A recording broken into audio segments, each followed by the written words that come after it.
I want to talk to you today about subprograms. They are small pieces of code that live at the top of your main program file, and they contain useful, reusable elements that are defined at the top and used later on. Let's see an example of that in Python. If I define a function called myAdd that I am assuming I'll pass 3 numbers into it, you need a call on there. It will then add them up and return the answer back. 4 spaces in for the body of your function, I can say the answer equals, and add them together. These will contain real numbers later on when I actually use this function.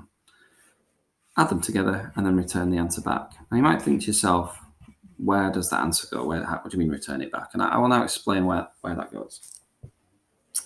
And this piece of code is a function definition, and if you were to run it, nothing will happen because it's just sat there waiting to be used. I need to consider the fact I have to actually call or use this function in the main body of my code. So here's a little hashtag main body, and that's a little comment just to identify that I've got my functions up here, and then this is where my actual code is going to start that will use this function. Let's call or use this function and see what happens. And because it returns its answer and it adds together whatever numbers you pass it and it returns it back, I need to store the result it gives me. So I'm going to have a variable called the answer. That will be used to contain the answer that it gives me. And then I'll call the function, give it, put its name there, the function I'm using, and then pass it some numbers 1, 2, and 3. I can pass it any numbers I want. I've just decided to pass it these ones. It's pretty obvious that when it adds these together, it gets 6. And because of this line, return answer, the result of this function called 6 is stored inside this variable. So following this line of code, this will have 6 inside it. And then I can print the answer. And you will see 6 printed out on the screen if you do that. I'm going to have a second go at this then. Second answer equals. I'm going to call the function again. This is the beauty of functions. You can reuse them as many times as you want.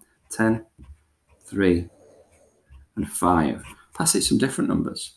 10 add 3 as 5 is 18. 18 will be stored inside this variable following the second function call, this call here. And I'll print out that result as well. The answer. Apologies for the dog snoring in the background. It's annoying. That's the second call. Now there's a syntax error here. I've done this deliberately.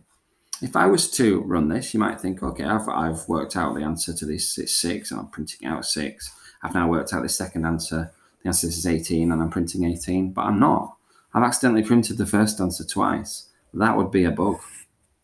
I need to print my second answer. There's not a space there. It's just all one word, that. Print out that second answer like that. If I go back to my original point, reusability, this function exists once at the top of my code, and I can reuse it a number of times. That should make my code shorter and have a better structure. If there was something wrong with this function, I could fix it once, and it would fix the use of it. Everywhere I use it, it would be fixed. If you were to copy and paste this code instead of making it a function and just paste this line everywhere you needed it, if it was broken, you'd have to fix it everywhere you've pasted it. Copying and pasting is a bad thing in computer programming. Functions, subprograms are a good thing. One last thing to say is if this was a procedure instead of a function, it might do exactly the same thing, but it would not return the answer. Functions return the answer back and store their answer inside a variable. Procedures do not have this line of code. They do a job for you and then stop.